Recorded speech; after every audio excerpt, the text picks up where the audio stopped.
നമസ്കാരം. എല്ലാ പ്രിയപ്പെട്ട പ്രേക്ഷകർക്കും സ്വാഗതം. നമ്മൾ ഇനിയുള്ള ഒരു മണിക്കൂർ ജനകീയ വിഷയങ്ങൾ ചർച്ച ചെയ്യുകയാണ്. എല്ലാ പ്രേക്ഷകർക്കും ഒരിക്കൽ കൂടി സ്വാഗതം. നമ്മൾ ആരംഭിക്കുന്നു പൊതുജനം കഴുതിയല്ല സാർ.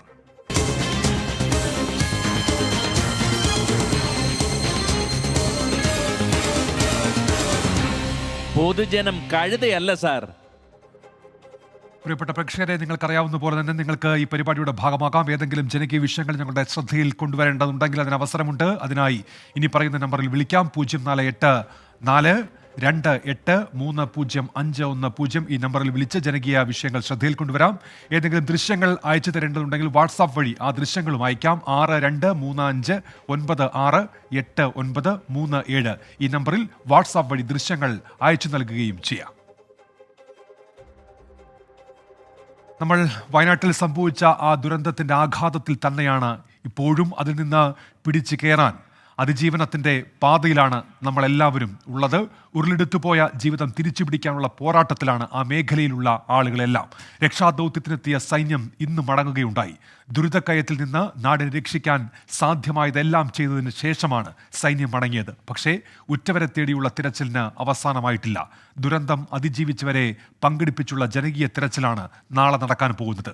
അതേസമയം പ്രധാനമന്ത്രി നരേന്ദ്രമോദി വയനാട്ടിലേക്ക് വരുന്നതിനെ സ്വാഗതം ചെയ്ത് മന്ത്രി കെ രാജൻ രംഗത്തെത്തി. പ്രധാനമന്ത്രി എത്തുന്നതിന് മുന്നോടിയായി SPG സംഘം ദുരന്തബാധിത പ്രദേശത്തെ സുരക്ഷാ ക്രമീകരണങ്ങൾ വിലയിരുത്തി. സൈന്യം മടങ്ങുകയാണ്. 10 ദിവസത്തിനുള്ളിൽ മനുഷ്യസാധ്യമായതെല്ലാം ചെയ്തു. അഭിമാനത്തോടെയാണ് മടക്കം.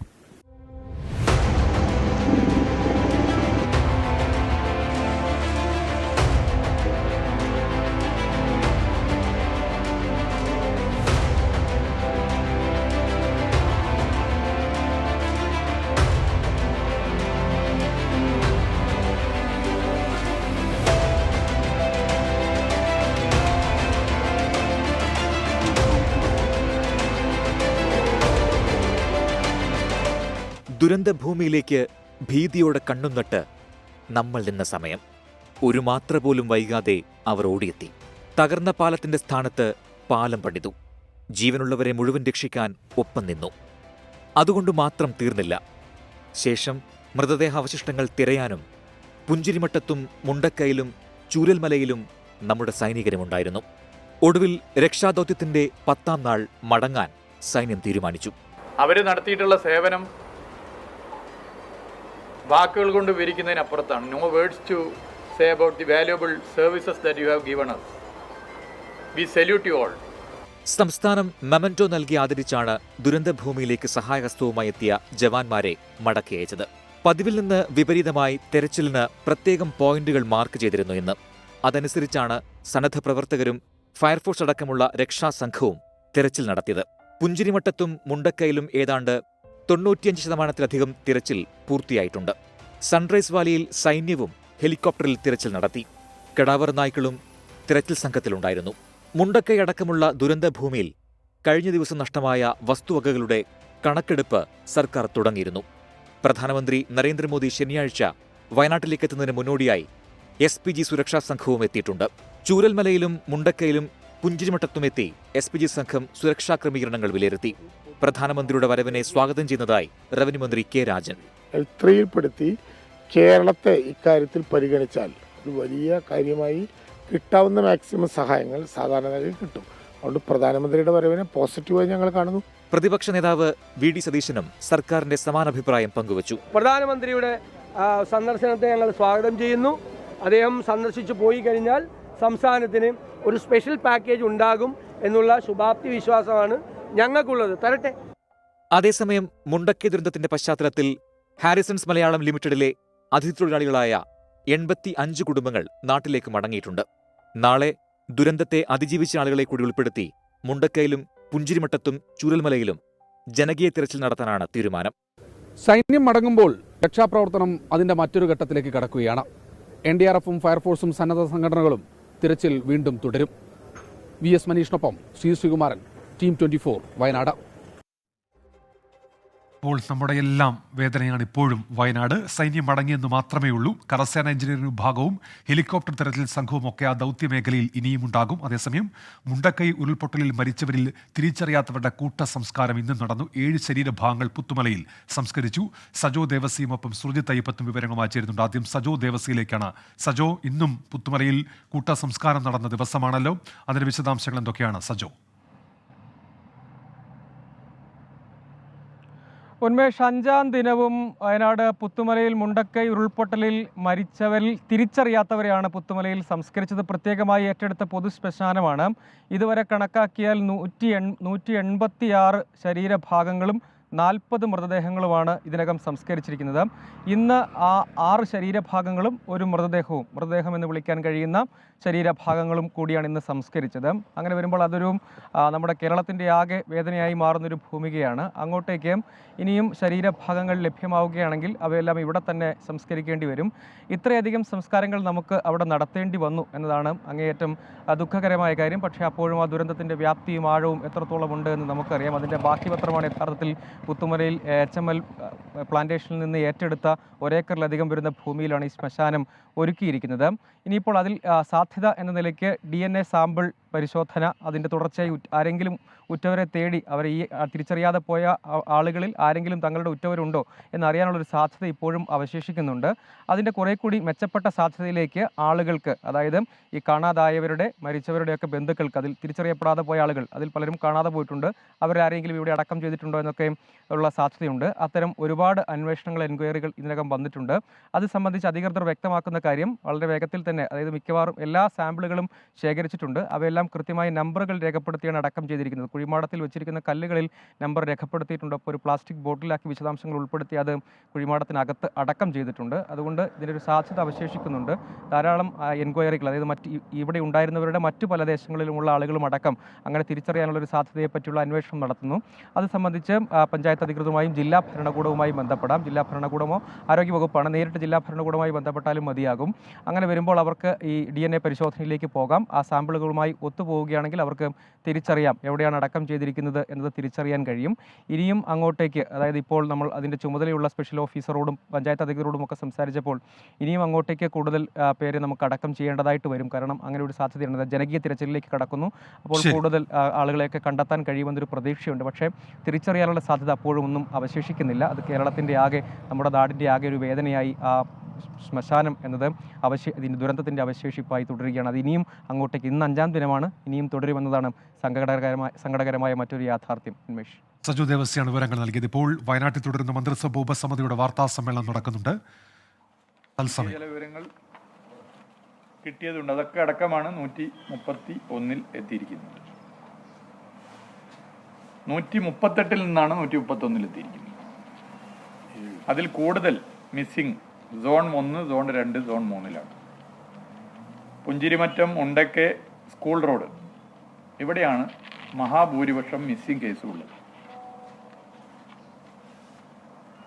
അപ്പോൾ ഈ ഭാഗങ്ങളിൽ, ഈ സോണുകളിലാണ് മിസ്സിംഗ് കേസുകൾ കൂടുതലായിട്ടുള്ളത്. നമ്മുടെ ഈ 131 എന്നുള്ള നമ്പറിൽ വലിയൊരു ശതമാനം ഈ 3 സോണുകളിൽ നിന്നാണ്. ഇപ്പോൾ നമ്മൾ ടെമ്പററി റീഹാബിലിറ്റേഷനെ കുറിച്ച് പറഞ്ഞിരുന്നു. അപ്പോൾ ടെമ്പററി റീഹാബിലിറ്റേഷന് വേണ്ടി കാര്യങ്ങൾ ഒരുക്കാൻ സർക്കാർ തന്നെ അതിന് മുൻകൈയെടുത്ത് സർക്കാർ സംവിധാനങ്ങളെ വേഗത്തിൽ സജ്ജമാക്കുക എന്നുള്ളൊരു നിലപാട് സ്വീകരിച്ചിരുന്നു. മിനിഞ്ഞാന്നാണ് നിങ്ങളോട് നമ്മൾ സംസാരിച്ചത്. അപ്പോൾ സർക്കാർ തന്നെ ഇതിനൊരു സംവിധാനം കൊണ്ടുവന്നാൽ അതൊരു മാതൃകയായി പിന്നെ വ്യക്തികളും അതുപോലെ തന്നെ മറ്റുള്ളവരും, അതിന് സ്വകാര്യ സ്ഥാപനങ്ങളൊക്കെ തയ്യാറായി വരും. അതിൻ്റെ ഭാഗമായി PWDയുടെ ഉൾപ്പെടെയുള്ള സർക്കാരിൻ്റെ വിവിധ വകുപ്പുകളുടെ ക്വാർട്ടേഴ്സുകൾ റിപ്പയർ ചെയ്യേണ്ടത് ചെയ്യുക, മറ്റ് പെയിൻറ്റിങ്ങും വ്യക്തത വരുത്തേണ്ട ചില കാര്യങ്ങളുണ്ട്. അതുപോലെ തന്നെ അതിൻ്റെ മറ്റ് പരിസരം വൃത്തിയാക്കൽ ഉൾപ്പെടെയുള്ള കാര്യങ്ങളുണ്ട്. ഇതൊക്കെ വേഗത്തിലാക്കുക എന്നുള്ള നിലപാട് 27 പൊതുമരാമത്ത് വകുപ്പിൻ്റെ ക്വാർട്ടേഴ്സുകളാണ് അങ്ങനെ കണ്ടെത്തിയത്. അതിൽ പലതും മന്ത്രി പി എ മുഹമ്മദ് റിയാസ് ഇപ്പോൾ സംസാരിക്കുകയാണ്. മന്ത്രിസഭാ ഉപസമിതി അദ്ദേഹം ദുരന്ത ബാധിത മേഖലയുമായി ബന്ധപ്പെട്ട് ഇന്നവിടെ ഉണ്ടായ പുതിയ വിവരങ്ങൾ ഇപ്പോൾ കൈമാറുകയായിരുന്നു. അദ്ദേഹം നടത്തിയ വാർത്താ സമ്മേളനത്തിന്റെ തത്സമയ സംപ്രേഷണമാണ് കണ്ടത്. നമ്മൾ സുർജിത്ത് അയ്യപ്പത്തിലേക്ക് കൂടി പോവുകയാണ്. വയനാട്ടിൽ നിന്നാണ് സുർജിത്ത് ചേരുന്നത്. സൈന്യം മടങ്ങി എന്നത് നേരത്തെ തന്നെ നമ്മൾ സൂചിപ്പിച്ചിരുന്നു. ഇന്നത്തെ തിരച്ചിലിന്റെ അടക്കം വിശദാംശങ്ങൾ സുർജിത്ത് നൽകും. സുർജിത്ത്, ഇന്നത്തെ തിരച്ചിലിന്റെ വിശദാംശങ്ങൾ എന്തൊക്കെയാണ്? നാളെ ജനകീയ തിരച്ചിലുള്ള ദിവസം കൂടിയാണല്ലോ. മറ്റന്നാളാണെങ്കിൽ പ്രധാനമന്ത്രി എത്തുക കൂടി ചെയ്യുന്നുണ്ട് ദുരന്തബാധിത മേഖലയിൽ. എന്തൊക്കെയാണ് അത് സംബന്ധിച്ച വിവരങ്ങൾ സുർജിത്ത്?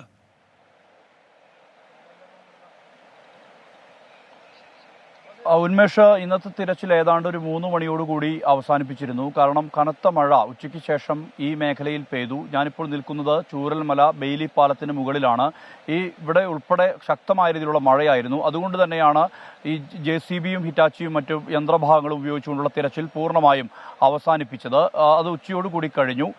ഇനി നാളെ നടക്കുന്ന ജനകീയ തെരച്ചിലിലേക്കാണ് ഇവരും ഉറ്റുനോക്കുന്നത്. അതായത് ദുരന്തത്തെ അതിജീവിച്ച ആളുകളെ കൂട്ടിയിണക്കിക്കൊണ്ടുള്ള ഒരു തെരച്ചിലാണിത്. ഇതിന്റെ പ്രധാനപ്പെട്ട കാര്യം, അത്തരത്തിലൊരു ദൗത്യത്തിലേക്ക് സർക്കാർ എത്തുന്നത് അവരെ കൂടി വിശ്വാസത്തിലെടുക്കുക എന്നുള്ളത് തന്നെയാണ്. അതിന്റെ അടിസ്ഥാനത്തിലാണ് ഇങ്ങനെ ഒരു ജനകീയ തിരച്ചിലിന് രൂപം നൽകുന്നത്. അത് പ്രധാനമായും നടക്കുന്നത് പുഞ്ചിരിമട്ടം, മുണ്ടക്കൈ, ഞാനിപ്പോൾ നിൽക്കുന്ന ചൂരൽമല പ്രദേശങ്ങളിലാണ് പ്രധാനമായും ഇത്തരത്തിലുള്ള ഒരു തിരച്ചിൽ നടക്കുന്നത്. ആ മേഖലയിൽ വീടുകളുണ്ടായിരുന്ന ആളുകൾ, ബന്ധുക്കൾ നഷ്ടപ്പെട്ട ആളുകൾ, ഇവരെല്ലാം തന്നെ ക്യാമ്പുകളിലാണ്. ഇവരെല്ലാം കൂട്ടിയിണക്കിക്കൊണ്ടുള്ള ഒരു ജനകീയ തെരച്ചിലിനാണ് നാളെ രൂപം നൽകിയിരിക്കുന്നത്. അതിൽ ഇവിടുത്തെ ജനപ്രതിനിധികൾ ഉൾപ്പെടെ പങ്കെടുക്കും. ഉദ്യോഗസ്ഥർ, NDRFും ഫയർഫോഴ്സും പോലീസും ഉൾപ്പെടെയുള്ള ഉദ്യോഗസ്ഥ സംവിധാനങ്ങൾ, അതോടൊപ്പം ഇവിടുത്തെ ഈ മേഖലയിലെ ജനങ്ങൾ, രക്ഷാപ്രവർത്തകർ തുടങ്ങിയവർ പങ്കെടുത്തുകൊണ്ടുള്ള കൂട്ടായ്മയോടുകൂടിയുള്ള ഒരു തിരച്ചിലാകുമത്. അതോടുകൂടി ഈ തിരച്ചിലിന്റെ ഘട്ടം അവസാനിപ്പിച്ചേക്കും എന്നുള്ള തരത്തിലുള്ള സൂചന കൂടിയുണ്ട്. ഇവരെ വിശ്വാസത്തിലെടുക്കുന്നതിന്റെ ഭാഗമായാണ് ഇത്തരത്തിലൊരു തിരച്ചിൽ എന്നുള്ളതാണ് അറിയാൻ കഴിയുന്നത്. ഏവരും ഉറ്റുനോക്കുന്നത് മറ്റന്നാൾ പ്രധാനമന്ത്രി ഇവിടേക്ക് എത്തുന്നു എന്നുള്ളത് തന്നെയാണ്.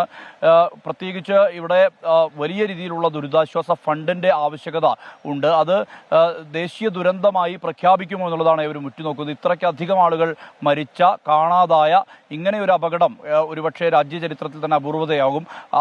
അങ്ങനെ വരുമ്പോൾ സ്വാഭാവികമായും ഇത്തരത്തിൽ ദേശീയ ദുരിതാശ്വാസ നിധിയിൽ നിന്ന് ഗണ്യമായ രീതിയിലുള്ളൊരു സഹായം സർക്കാരിന് ലഭിക്കും, സർക്കാരിന് സംസ്ഥാനത്തിന് ലഭിക്കും എന്നുള്ളത് തന്നെയാണ് പ്രതീക്ഷ. ഇതിന്റെ അടിസ്ഥാനത്തിൽ തന്നെ എല്ലാവരും, പ്രതിപക്ഷവും ഭരണപക്ഷവും അടക്കം ഈ പ്രധാനമന്ത്രിയുടെ വരവിനെ സ്വാഗതം ചെയ്തിരിക്കുകയാണ്.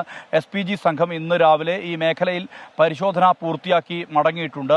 സുരക്ഷാ ക്രമീകരണങ്ങൾ ഒരുക്കുന്നതിന്റെ ഭാഗമായി വലിയ രീതിയിലുള്ള സുരക്ഷാ ക്രമീകരണങ്ങളുടെ പദ്ധതികൾ നടപ്പാക്കുന്നുണ്ട്. ഗതാഗത നിയന്ത്രണം അടക്കം ഏർപ്പെടുത്തിയിട്ടുണ്ട് എന്നുള്ളതാണ്. എന്തായാലും പ്രധാനമന്ത്രിയുടെ വരവിനെയാണ് ഏവരും ഉറ്റുനോക്കുന്നത്. കാരണം ഗണ്യമായ ഒരു സാമ്പത്തിക സഹായത്തിന്റെ ആവശ്യകത വയനാടിന്റെ പുനർനിർമ്മാണത്തിന് ആവശ്യമായുണ്ട്. അതുകൊണ്ട് തന്നെയാണ് ആ ഒരു ആവശ്യം സംസ്ഥാനം മുന്നോട്ട് വെച്ചിട്ടുമുണ്ട്. ആ ഒരു അടിസ്ഥാനത്തിൽ പ്രധാനമന്ത്രി നേരിൽ കണ്ട് ബോധ്യപ്പെടുന്നതോടുകൂടി അത്തരത്തിലൊരു ദേശീയ ദുരന്ത പ്രഖ്യാപനവും സ്വാഭാവികമായും വലിയ രീതിയിലുള്ളൊരു സാമ്പത്തിക സഹായം കേന്ദ്ര സർക്കാരിന്റെ ഭാഗത്ത് നിന്ന് വയനാട്ടിലേക്ക് എത്തും എന്നുള്ളതാണ് പ്രതീക്ഷ. ഇതിന്റെ അടിസ്ഥാനത്തിലാണ് അത്തരത്തിലൊരു നടപടിയിലേക്ക് പ്രധാനമന്ത്രി എത്തുന്നതിനെ അവരും ഉറ്റുനോക്കിക്കൊണ്ടിരിക്കുന്നത്.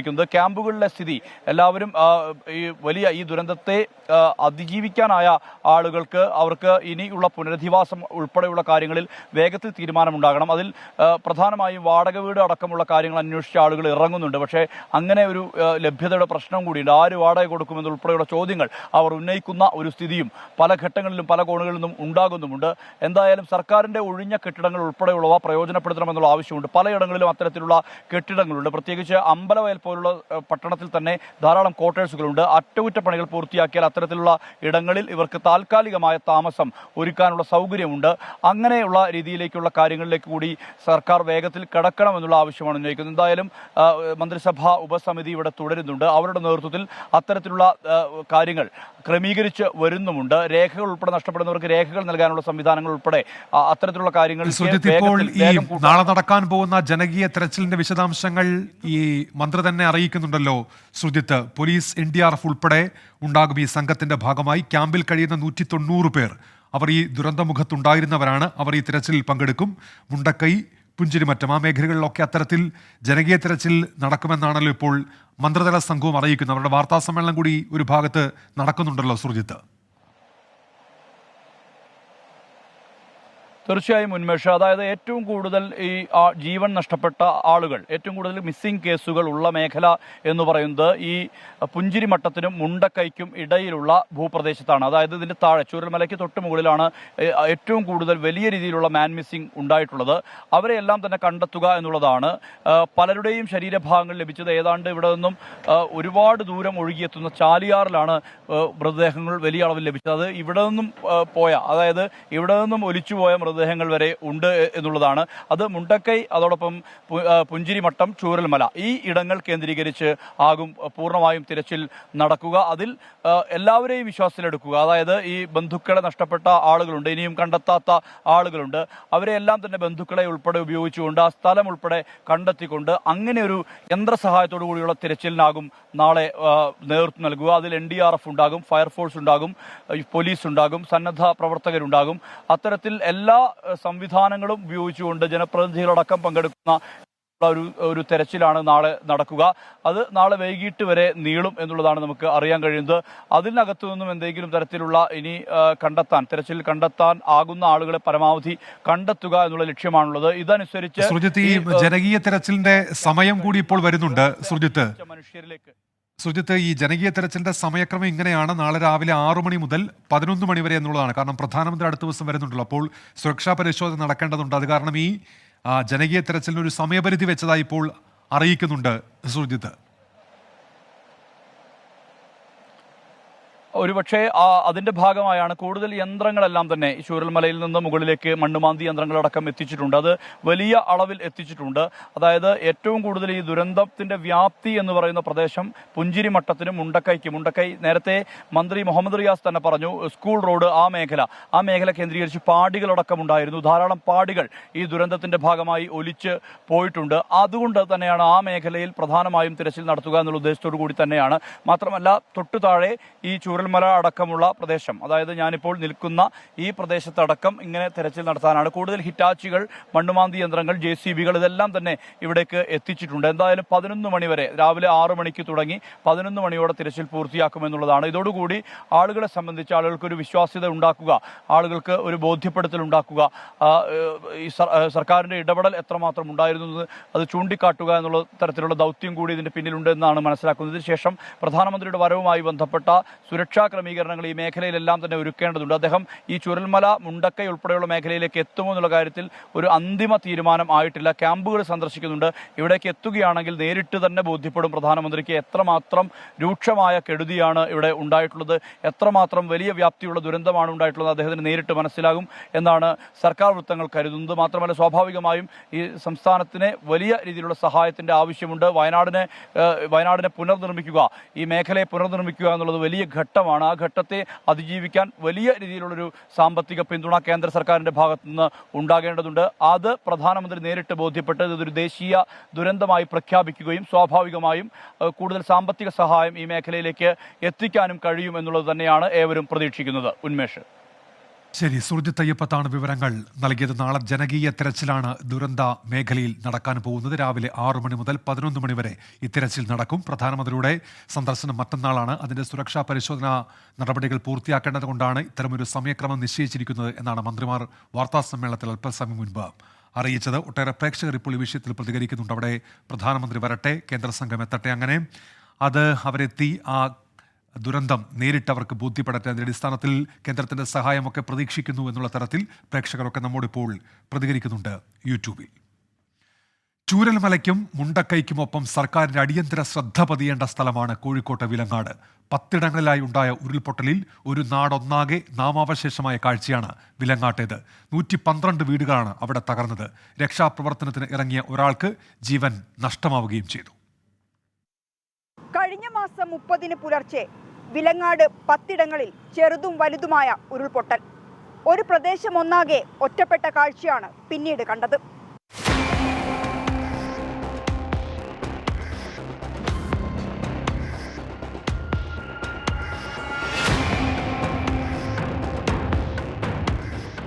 മഞ്ഞച്ചീളി, അടിച്ചിപ്പാറ, മലയങ്ങാട്, പാനോം, വലിയ പാനോം, പന്നിയേരി, മുച്ചങ്കയം, കുറ്റല്ലൂർ തുടങ്ങി 10 ഇടങ്ങളിലാണ് ഉരുൾപൊട്ടിയത്. ഉരുൾപൊട്ടലിൽ രക്ഷാപ്രവർത്തനം നടത്തിയ റിട്ടയർഡ് അധ്യാപകൻ മാത്യു എന്ന മത്തായിയെ കാണാതായി.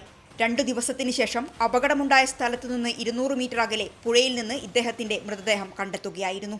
കൃത്യസമയത്ത് മുന്നറിയിപ്പ് നൽകിയതിനാൽ കുടുംബങ്ങളെ ക്യാമ്പിലേക്ക് മാറ്റാൻ കഴിഞ്ഞു. 1000-ലധികം പേരാണ് ദുരിതാശ്വാസ ക്യാമ്പുകളിൽ കഴിയുന്നത്. മഴയുടെ ശക്തി കണ്ടു കഴിഞ്ഞപ്പോൾ നമുക്കറിയാം, ഇവിടെ കിടന്നുറങ്ങുന്നവർക്ക് ഈ കല്ലുരുളുന്ന ശബ്ദം കേൾക്കും. മലമൂളായതുകൊണ്ട് പുഴവെള്ളം വരുമ്പോഴും കല്ലുരുളിച്ചുണ്ടാവും. അപ്പോൾ അത് കൂടുതലായി വെള്ളം വരുന്ന മഴ ശക്തമാകുമ്പോൾ ആരും ഉറങ്ങിയിട്ടില്ല. ഞങ്ങളൊന്നും ഉറങ്ങിയിട്ടില്ലായിരുന്നു ആ സമയത്തൊന്നും. അപ്പോൾ അങ്ങനെയാണ് പെട്ടെന്ന് ഉരുൾപൊട്ടൽ ഉണ്ടായെന്ന് പേര് അറിയുന്നത്. അറിഞ്ഞുകൊണ്ടാണ് ഉടൻ രക്ഷാപ്രവർത്തനം എന്നുള്ള രൂപത്തിൽ ആളുകളെ മാറ്റാനുള്ള ശ്രമമാണ് ഞങ്ങളെല്ലാം നടത്തിയത്.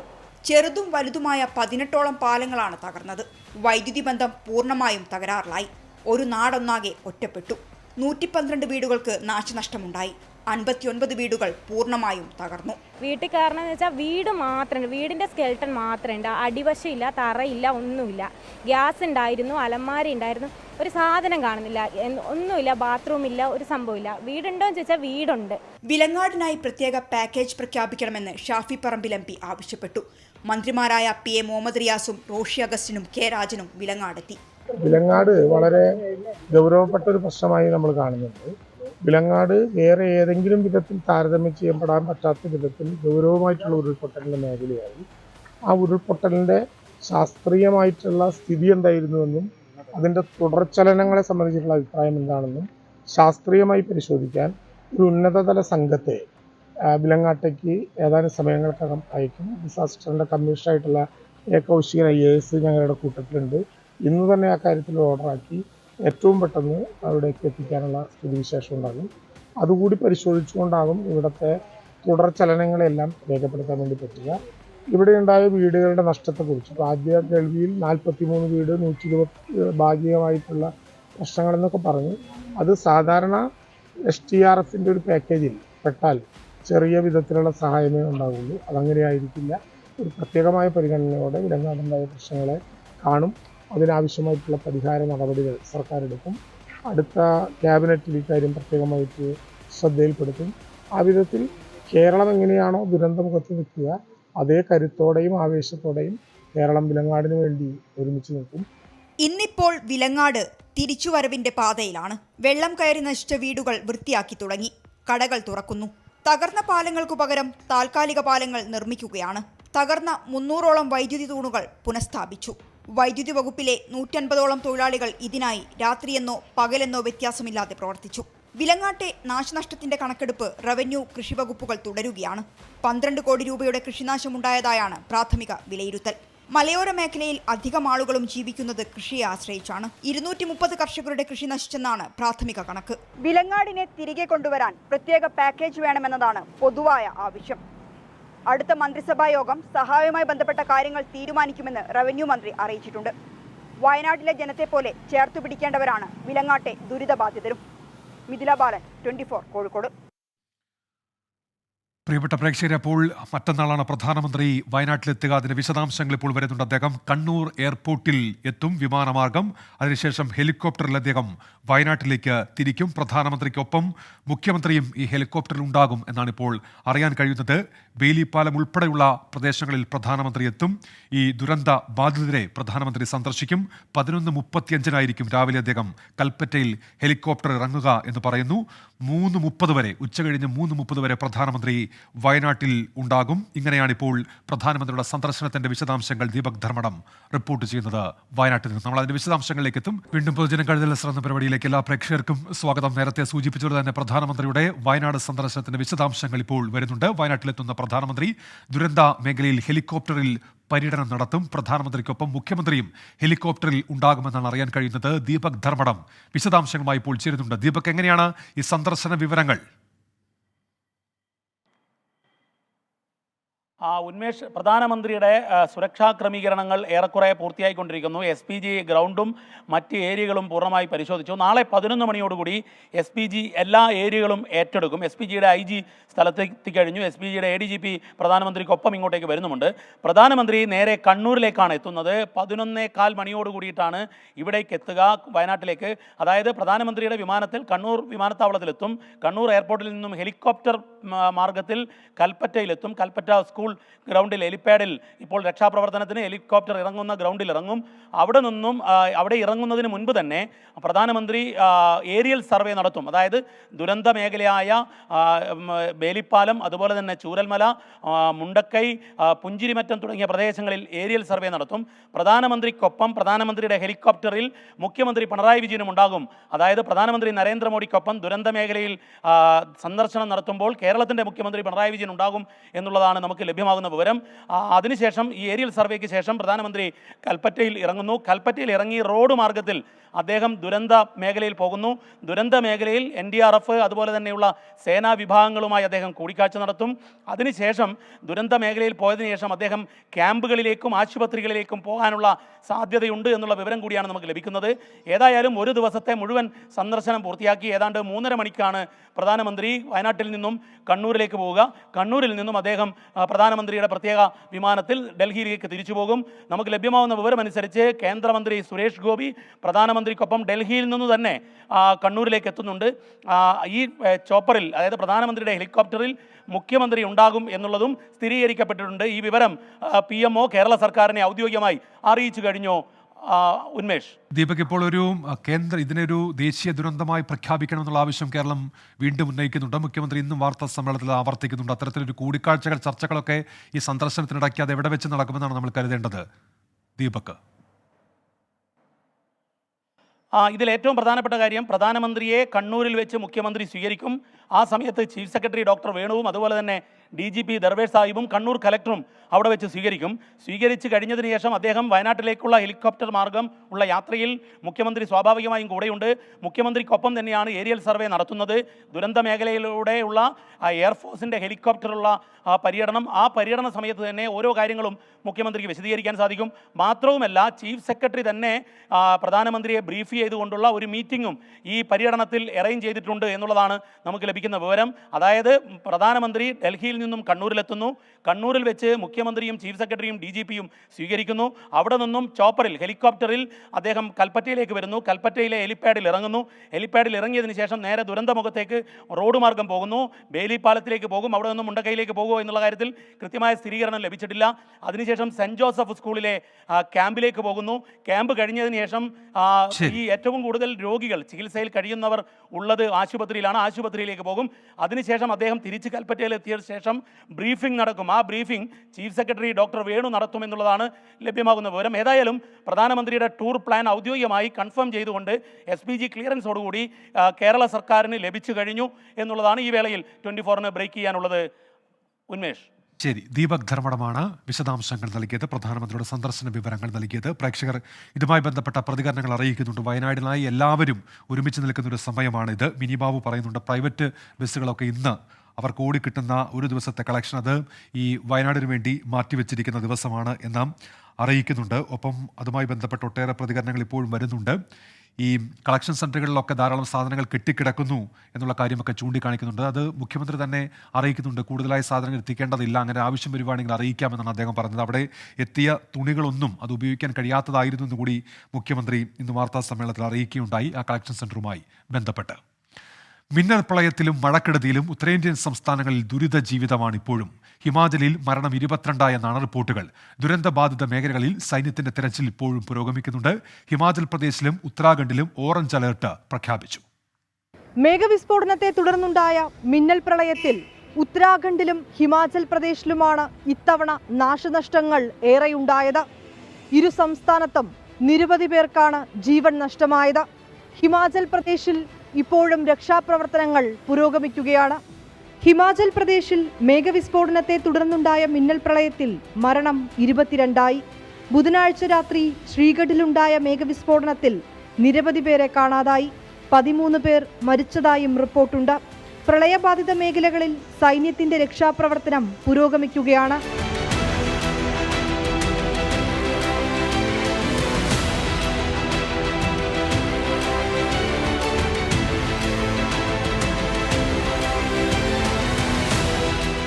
മിന്നൽ പ്രളയത്തിൽ ഹിമാചലിലെ സമേജ്, രാംപൂർ ഗ്രാമങ്ങളിലാണ് കൂടുതൽ നാശനഷ്ടങ്ങൾ ഉണ്ടായത്. നിരവധി വീടുകൾക്ക് കേടുപാടുകൾ സംഭവിച്ചു. ഷിംലയിലും കുളുവിലും കാൻഗ്രയിലുമായി 100ഓളം റോഡുകൾ അടച്ചു. കനത്ത മഴയ്ക്ക് സാധ്യതയുള്ളതിനാൽ ഹിമാചൽ പ്രദേശിലെ വിവിധ മേഖലകളിൽ ജാഗ്രതാ നിർദ്ദേശം നൽകി. ശക്തമായ മഴ ഉത്തരാഖണ്ഡിലെ വിവിധ പ്രദേശങ്ങളെയും ബാധിച്ചു. ഉത്തരാഖണ്ഡിലും ഹിമാചലിലും ഓറഞ്ച് അലേർട്ടാണ്. അസമിലും ഉത്തർപ്രദേശിലും മഴ കനത്തതോടെ താഴ്ന്ന പ്രദേശങ്ങൾ വെള്ളക്കെട്ടിലായി.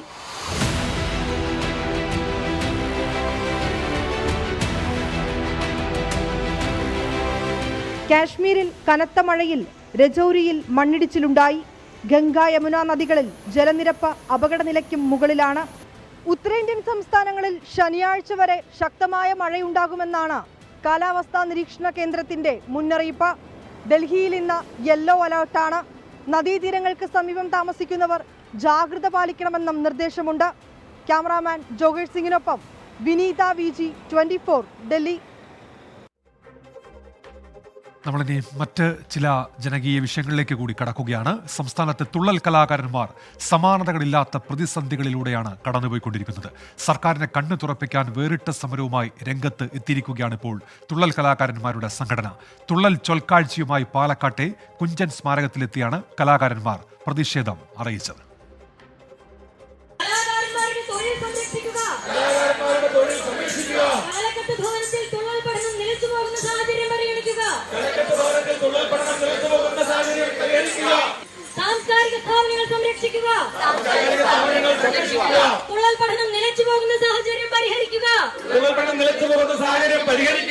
തുള്ളൽ കലാകാരന്മാരോടുള്ള അവഗണന അതിന്റെ ഉച്ചസ്ഥായിലെത്തിയപ്പോഴാണ് കലാകാരന്മാർ പരസ്യ പ്രതിഷേധവുമായി ഇപ്പോൾ രംഗത്തെത്തിയിരിക്കുന്നത്. കുഞ്ചൻ സ്മാരകം സംരക്ഷിക്കുക എന്നതടക്കമുള്ള 6ഓളം ആവശ്യങ്ങളാണ് ഇവർ മുന്നോട്ട് വയ്ക്കുന്നത്. കുഞ്ചൻ സ്മാരകത്തോടുള്ള അവഗണന അവസാനിപ്പിക്കുക, സ്മാരകത്തിൽ കലാപഠനത്തിനുള്ള വിദ്യാർത്ഥികളുടെ പ്രവേശനം പുനരാരംഭിക്കുക, സാംസ്കാരിക സ്ഥാപനങ്ങൾ സംരക്ഷിക്കുക, കലാകാരന്മാരുടെ തൊഴിൽ സംരക്ഷിക്കുക തുടങ്ങിയ ആവശ്യങ്ങൾ ഉന്നയിച്ചാണ് അഖില കൈരളി തുള്ളൽ കലാകാര സംഘടനയുടെ നേതൃത്വത്തിൽ ചൊൽക്കാഴ്ച പ്രതിഷേധം സംഘടിപ്പിച്ചത്.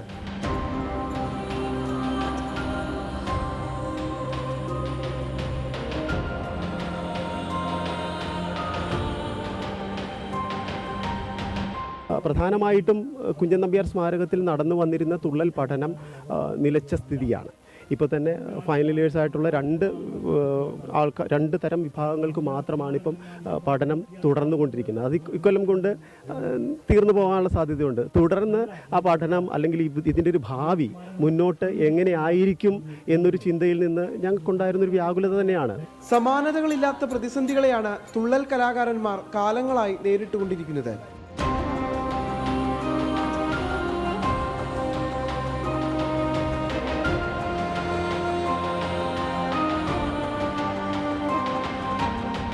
കുഞ്ചൻ നമ്പ്യാരുടെ സ്മാരകത്തോടും അധികൃതർ തുടരുന്നത് ഇന്നോളം കണ്ടിട്ടില്ലാത്ത അവഗണനകൾ. കുഞ്ചൻ നമ്പ്യാറിൻ്റെ എന്ത് മഹത്വവൽക്കരണമാണ് സ്ഥാപനങ്ങൾ കൊടുക്കുന്നത്. അദ്ദേഹത്തിൻ്റെ പേരിൽ നിലകൊള്ളുന്ന സ്ഥാപനങ്ങളൊക്കെ ഇങ്ങനെ കാണിക്കാൻ പോയി കഴിഞ്ഞാൽ ഇത് എക്കാലവും മൂല്യച്യുതി വന്ന് പോകത്തേ ഉള്ളൂ. നേരത്തെ സർക്കാർ ഗ്രാന്റ് ലഭിക്കാത്തതിനാൽ മാസങ്ങളോളം സ്മാരകത്തിലെ ജീവനക്കാരുടെ വേതനം മുടങ്ങിയിരുന്നു. ഇന്നും ഗ്രാന്റ് കൃത്യമല്ലാത്തതിനാൽ കലാപഠനത്തിന് പുതിയ കുട്ടികൾക്ക് പ്രവേശനം നൽകാനാകുന്നില്ല. കുഞ്ചൻ നമ്പ്യാരുടെ ജന്മഗ്രഹത്തോട് പോലും സർക്കാർ കാണിക്കുന്നത് കടുത്ത അവഗണനയെന്നാണ് കലാകാരന്മാർ പറയുന്നത്. നമ്മുടെ സാംസ്കാരിക പൈതൃകങ്ങളുടെ ഭാഗമായ ഇത്തരം കലാരൂപങ്ങൾ നിലനിർത്തേണ്ടത് ഓരോരുത്തരുടെയും ആവശ്യമാണ്. സർക്കാർ അതിന് തയ്യാറാകണം. രാജീവ് സുദേവനൊപ്പം നിഖിൽ പ്രമേഷ് 24 പാലക്കാട്. പൊതുജനം കഴുതയല്ല സാർ. ഇതാദ്യമായല്ല സംസ്ഥാനത്തെ തുള്ളൽ കലാകാരന്മാർ പ്രതിഷേധിക്കുന്നത്. എത്ര തവണ സമരം ചെയ്താണ് സർക്കാരിന്റെ അവഗണന അവസാനിപ്പിക്കുക എന്നാണ് അവരുടെ ചോദ്യം. പ്രതികരണങ്ങളിലേക്ക്. നമ്മുടെ തുള്ളൽ കലാകാരന്മാർക്ക് ഇന്ന് ഒരുപാട് അവഗണന നേരിട്ടുകൊണ്ടിരിക്കുന്ന ഒരവസ്ഥയാണ്. പ്രധാനമായിട്ടും എന്താണെന്ന് വിചാരിച്ചാൽ പ്രത്യേകിച്ച് പരിപാടികൾ അതിൽ തന്നെ വലിയൊരു മാറ്റങ്ങൾ വന്നിട്ടുണ്ട്. പരിപാടികൾ ഉണ്ടാവാതിരിക്കുക, പ്രത്യേകിച്ചും അതിന് നമുക്ക് പറയാനുള്ള വെച്ചാൽ ദേവസ്വംകാർ ഇതിന് മുൻകൈയെടുത്തെങ്കിൽ മാത്രമേ ഈ തുള്ളൽ പരിപാടികൾ ഇതിന് മുന്നോട്ട് കൊണ്ടുപോകാൻ പറ്റുള്ളൂ. തുള്ളലിന് നിലവിൽ ഔദ്യോഗികമായി പഠിക്കാനുള്ള 3 സ്ഥാപനം വെച്ചാൽ ഒന്ന് കലാമണ്ഡലം, ഒന്ന് ലക്കിടി കുഞ്ചസ്മാരകം, ഒന്ന് അമ്പലപ്പുഴ കുഞ്ചസ്മാരകം. അപ്പോൾ ഇവിടെയൊക്കെയാണ് ഇതിൻ്റെ എന്താ പറയുക ഇതിനെ സംരക്ഷിക്കേണ്ടത്. അപ്പോൾ നമ്മൾ ആരും കുറ്റപ്പെടുന്നില്ല, ഒരു എന്താ പറയുക രാഷ്ട്രീയമായിട്ടൊന്നും കാണുന്നില്ല. നമ്മൾ കലാകാരന്മാരുടെ അവകാശം നിലയ്ക്ക് ഈ അവഗണനയ്ക്ക് നേരെ നമ്മൾ പ്രതിഷേധിക്കുക. നമ്മളൊരു സമരമായിട്ടല്ല, നമ്മുടെ ഒരു സങ്കടം അല്ലെങ്കിൽ നമ്മുടെ ഒരു പ്രതിഷേധം നമ്മൾ രേഖപ്പെടുത്തുന്നു. അതിന് സമൂഹത്തിന് പിന്തുണ കിട്ടണം. കാരണം കലാകാരന്മാരും എപ്പോഴും അവഗണന നേരിടുന്ന ഒരു സമൂഹമാണ്. അപ്പോൾ അതുകൊണ്ട് തന്നെ അതിനൊരു മാറ്റം വരാൻ എന്ന രീതിയിലാണ് ഞങ്ങൾ ഈ ആക്ട എന്ന സംഘടന ഇതിന് മുന്നിട്ടിറങ്ങിക്കൊണ്ട് നമ്മൾ കലാകാരന്മാർ മാത്രമല്ല സമൂഹത്തെ മൊത്തം ഉൾപ്പെടുത്തിക്കൊണ്ട് ഒരു പ്രതിഷേധം അറിയിക്കുകയാണ് ഞങ്ങൾ ഉദ്ദേശിക്കുന്നത്. സ്മാരകത്തിൽ പഠനം നിലയ്ക്കുന്ന ഒരു അവസ്ഥ അതൊരു ഗുരുതരമായിട്ടുള്ള ഒരു വളരെ ഗൗരവമായിട്ട് സമൂഹം മുഴുവനും പരിഗണിക്കേണ്ട, അല്ലെങ്കിൽ കലാസമൂഹം അത് സാംസ്കാരിക സമൂഹം വളരെ ഗൗരവമായി പരിഗണിക്കേണ്ട ഒരു സാഹചര്യമാണെന്ന് നമ്മൾ മനസ്സിലാക്കുകയും ഞങ്ങൾക്ക് ഇതിൽ ചെയ്യാൻ കഴിയുന്നത് ക്രിയാത്മകമായിട്ട് അവിടെ ഒത്തുചേരുക എന്നുള്ളതാണ്. ഇപ്പോൾ വരുന്ന 2 വാർത്തകൾ കൂടി പ്രേക്ഷകരുടെ ശ്രദ്ധയിലേക്ക് കൊണ്ടുവരുന്നു. അതിലൊന്ന്, സാമൂഹിക മാധ്യമങ്ങളിൽ വൈറലായ ചെകുത്താൻ എന്ന FB പേജ് അത് കൈകാര്യം ചെയ്യുന്ന തിരുവല്ല സ്വദേശിക്കെതിരെ പോലീസ് കേസെടുത്തു എന്നുള്ളതാണ്. ഇന്ത്യൻ ആർമിക്കെതിരെ അടക്കം വന്ന പരാമർശങ്ങളുടെ പേരിലാണ് നടപടിയെന്ന് ഇപ്പോൾ ശ്രീകുമാറിനെ അറിയിക്കുന്നുണ്ട്. അതോടൊപ്പം തന്നെ ഇപ്പോൾ അതിരപ്പള്ളിയിലെ ജനവാസ മേഖലയിൽ കാട്ടാനക്കൂട്ടം എത്തിയെന്നുള്ള വാർത്ത സൂരജ് അറിയിക്കുന്നുണ്ട് തൃശ്ശൂരിൽ നിന്ന്. ഇതോടെ പൊതുജനം കഴുതിയാൽ സർ പൂർത്തിയാവുകയാണ്.